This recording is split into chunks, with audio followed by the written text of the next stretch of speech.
Selama ini lu menyatakan bahwa semua dukun adalah penipu. Dukun itu kalau nggak cabul ya penipu. Dukun itu cuma ada dua, kalau nggak nipu ya cabul. Nah, sekarang gue tanya sama lu, saat lu mengeluarkan statement seperti itu bahwa semua dukun adalah cabul dan penipu, berarti lu mengklaim, lu memvonis, memukul rata semuanya seakan-akan dukun itu cabul dan penipu.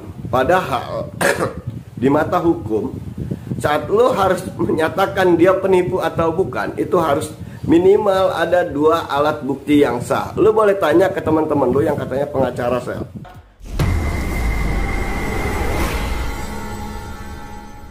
Di sini nih ada tulisannya nih bang nih ya kan. Ini sama kayak ilmu merah nih, memberantas pembodohan atas nama mistik. Nah itu gimana tuh bang?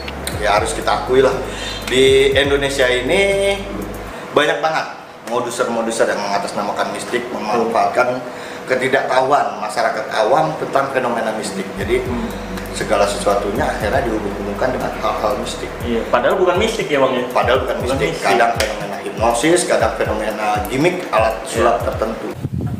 Kenapa lu membongkar tentang fenomena-fenomena dukun? Dukun sendiri, nih gue kasih tahu sel ya, jauh sebelum dunia medis muncul, jauh sebelum dokter, profesor dan lain-lain itu muncul, sebutan untuk mereka yang jago-jago, hebat-hebat, ahli-ahli, pinter-pinter dalam dunia terapi, emang apa sel?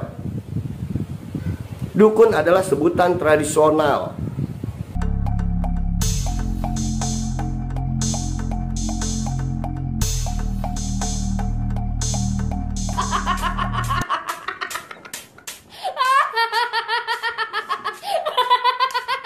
Cairan kimia ya sudah disiapkan cairan kimia.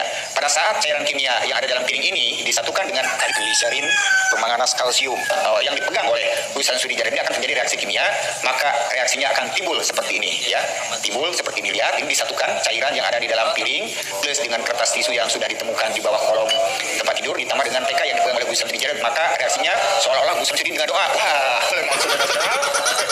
ternyata meledak, ini lengkap sempurna. Dan parahnya, atraksi seperti ini diselimuti atau berkedok agama banget guys. Kayak misalkan dalam atraksinya sambil sholawat nanti kebakar, atau sambil baca-baca kitab suci gitu. Kalau yang dukun berkedok agama Islam tuh ya bacanya kayak Al-Ikhlas, An-Nas. Kalau yang berkedok agama lain ya ada lagi di kitab suci yang sambil dibaca seolah-olah memfokuskan energinya ke benda tersebut sehingga benda tersebut terbakar gitu.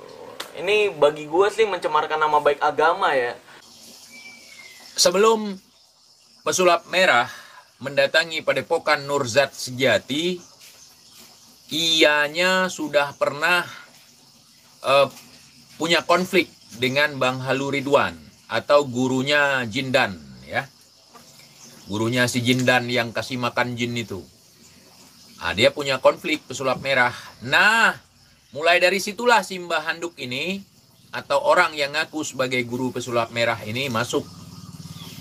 Kenapa dia masuk? Seolah-olah dia tidak suka dengan cara pesulap merah yang membongkar trik perdukunan secara gratis disiarkan melalui kanal YouTube-nya. Kenapa? Karena si Mbah Handuk ini biasanya menggalang dana dari orang-orang untuk melakukan kegiatan seminar. Jadi kalau beliau mau bongkar rahasia perdukunan harus bayar dulu. Namanya Mbah Handuk.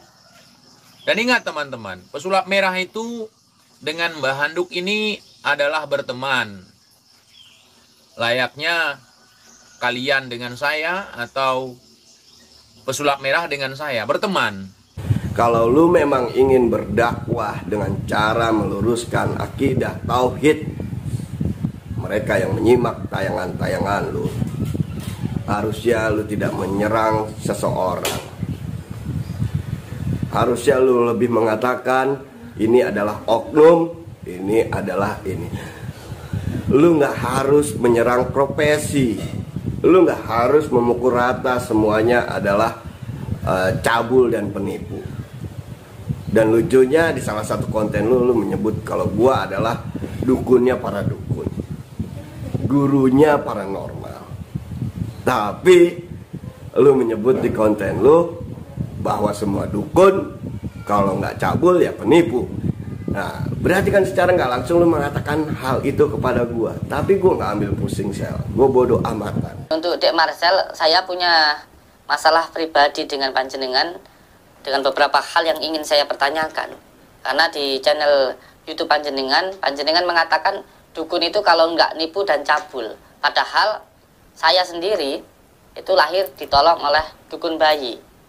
Jadi tidak semua dukun itu nipu dan cabul. Jadi jangan sampean samakan dengan apa yang panjenengan lakukan. Ketika panjenengan sering melakukan trik sulap, lalu di situ digunakan untuk menghibur orang, lalu sampean samakan apa yang sampean lakukan, trik-trik itu, penipuan itu untuk menghibur, lalu sampean samakan dengan semua spiritual, dengan semua paranormal, dengan semua dukun, itu nipu.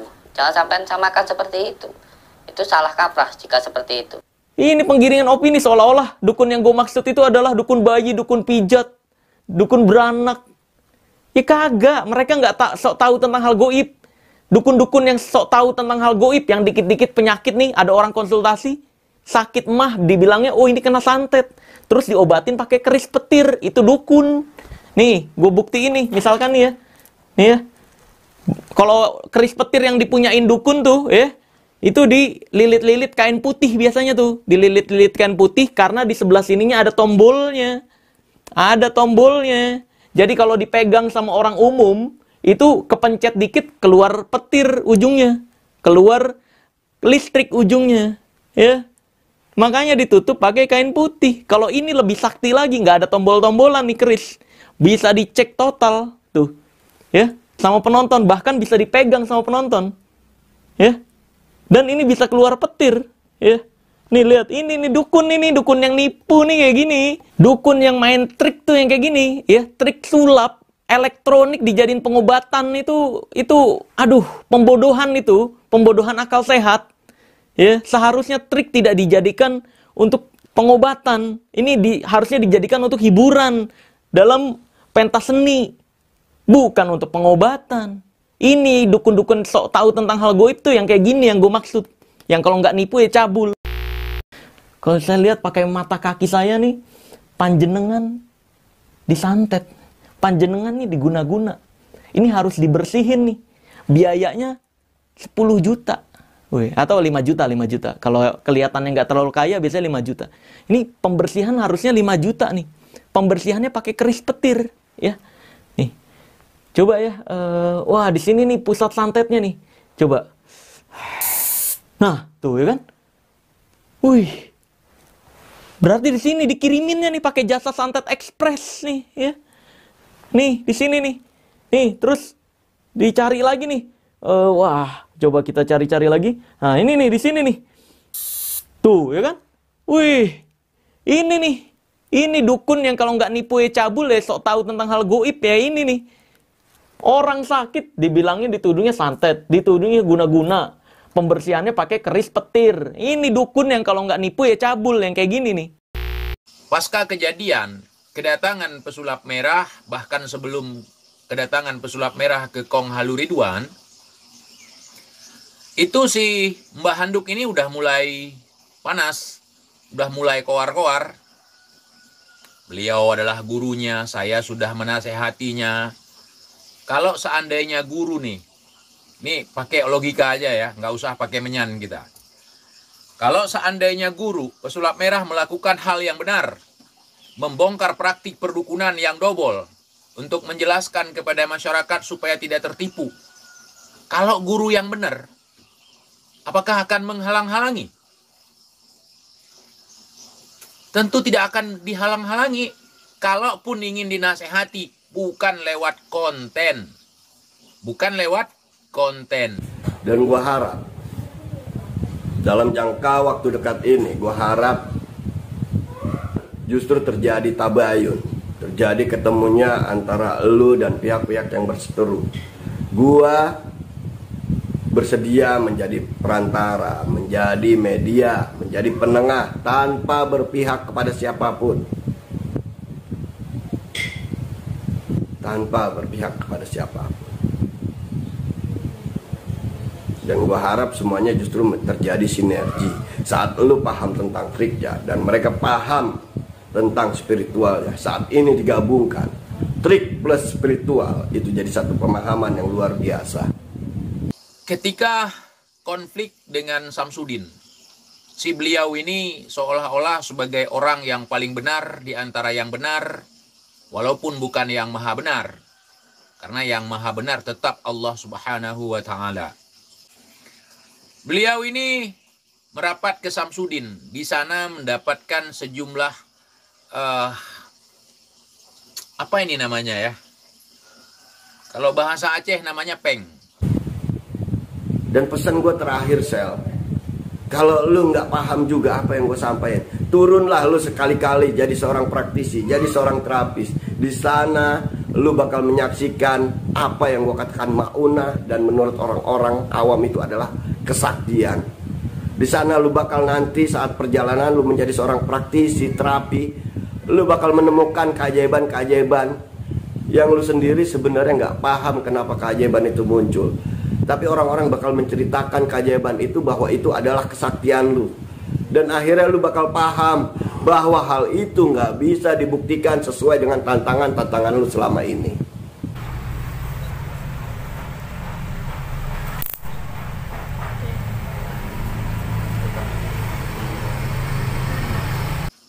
Dan orang ini berkorelasi atau kerjasama dengan Joko Bengek dari Gunung Halu. Mbah Handuk kerjasama dengan Joko Bengek dari Gunung Halu. Joko Bengek ini berperan untuk menghantam saya. Dapat perintah dari Samsudin Jadab. Kemudian Mbah Handuk dapat tugas ngehancurin reputasi pesulap merah. Kemudian narasi yang dia kembangkan atau framingan-framingan yang dia lemparkan ke ruang publik sangat menunjukkan ketololan dia. Kita boleh menghargai seseorang karena ilmu yang pernah dia berikan ke kita atau pengalaman yang pernah dia share ke kita, tetapi ketika kita melihat ada hal yang tidak baik, yang tidak sesuai dengan jalan kebenaran yang sedang kita jalani, tinggalkan orang itu. Jangan jadi pesulap doang, Sel. Kalau lu mau jadi pesulap, ya bongkar udah dunia sulap. Walaupun gue akuin di dunia paranormal juga banyak banget pesulap-pesulap yang jadi paranormal. Dan banyak juga paranormal yang memainkan sulap supaya punya kelebihan, punya kehebatan. Tapi tidak sedikit paranormal yang benar-benar tulus menolong, membantu sesama dengan pemahaman spiritualnya, hingga akhirnya mereka menimbulkan satu bentuk fenomena kesaktian yang gue sebut maunah tadi. Nah, kalau ini udah terjadi, justru ya udah terjadi atas kehendak Allah. Jadi jangan berharap untuk melakukan pembuktian. Kalaupun banyak paranormal yang mengklaim bahwa dia juga bisa melakukan, ya oke, itu berarti karena mereka memainkan gimmick. Nah, edukasi yang benar adalah lu harus menjelaskan secara detail. Lu jangan memukul rata semua modus, semua penipu, semua cabul. Ih gila, biadab banget kata-kata lu, Sel. Lo itu nggak boleh seperti itu. Lu siapa, Sel? Lu ingat, Sel? Lu yang dulu, Sel. Jangan seperti itu, Sel. Gua udah ingatin bolak-balik sama lu, Sel. Gaya Mbah Handuk. Mereka dapat peran dari Samsudin dan tentunya dapat imbalan, insentif, pendapatan. Jadi sekali lagi gue ingetin, jangan dipukul rata, jangan lu sebut semuanya. Para aparat berwenang aja masih menyebut dengan sebutan oknum, sementara lu cuma rakyat biasa sama kayak gua, tapi memukul rata, menyebut semuanya sama. Ini lu udah kena pasal, Sel. Pertama, perbuatan lu udah tidak menyenangkan. Dan apakah lu nggak sadar bahwa masih hebat dan baik banget mereka tidak melaporkan lu ke pihak yang berwajib atas perbuatan lu? Seharusnya lu sadar diri. Justru harus ya lu meminta maaf. Udah kesalahan ngomong, udah keceplosan ngomong, jari-jari lu udah liar, tapi lu malah makin jadi. Pasca kejadian perseteruan antara pesulap merah yang mendatangi Padepokan Samsudin, mereka ini sudah merencanakan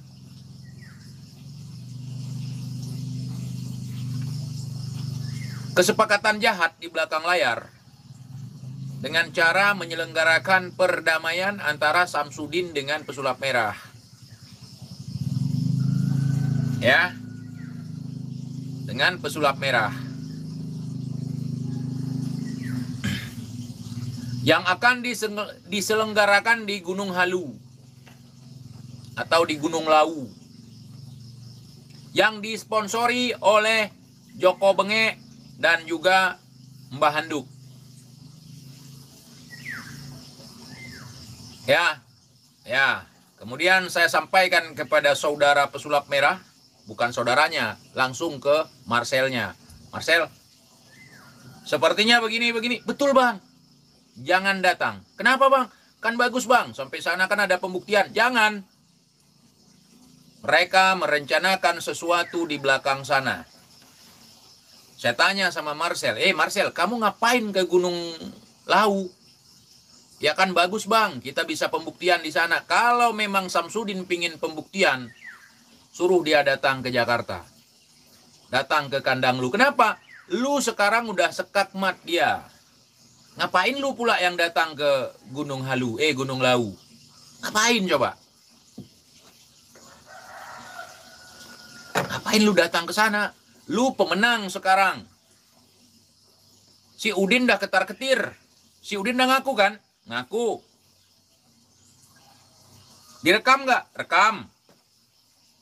Saya bilang sama pesulap merah, setiap si Udin ada komunikasi sama kamu, rekam. Karena ini kadang-kadang kepala, kadang-kadang pantat, bolak-balik.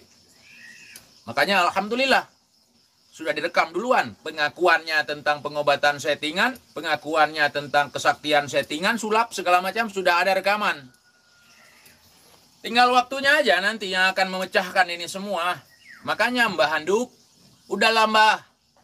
Kalau Anda memang beneran kekeh pingin jadi guru pesulap merah, ya udah Anda guru pesulap merah, udah kita akui ya teman-teman ya, kita akui ya. Nah, tapi jangan seperti itulah. Masa guru kayak gitu? Mana ada guru kayak gitu? Nah, ya, kalau kalian tidak yakin dengan ucapan saya, nonton podcast Samsudin di tempat Densu yang menyebutkan bahwa saya sudah berkomunikasi dengan pesulap merah. Ya, kita telepon bertiga, disambungkan oleh Joko Benge. Secara penalaran standar biasa saja, tanpa menggunakan keilmuan intelligence atau menggunakan taktik khusus, saya ingin menjelaskan bahwasanya Samsudin ini orang yang paling licin, yang paling ngeyel. 2 tahun sudah saya ngomongin dia. Saya dapat nomor dia, saya telepon pengacaranya suruh ngomong. Kenapa? Karena saya kontra sama dia, karena saya serang dia. Joko Benge sudah hampir 2 tahun juga dia bahas Samsudin.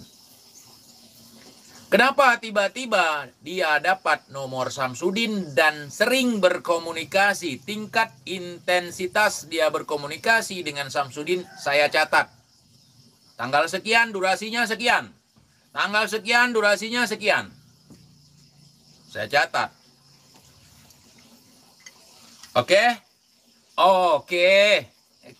Kalian kan menganggap bahwa aku selama ini ngigau kan, Joko? Tentu tidak. Tentu tidak. Apa yang kalian bicarakan, Tahu saya.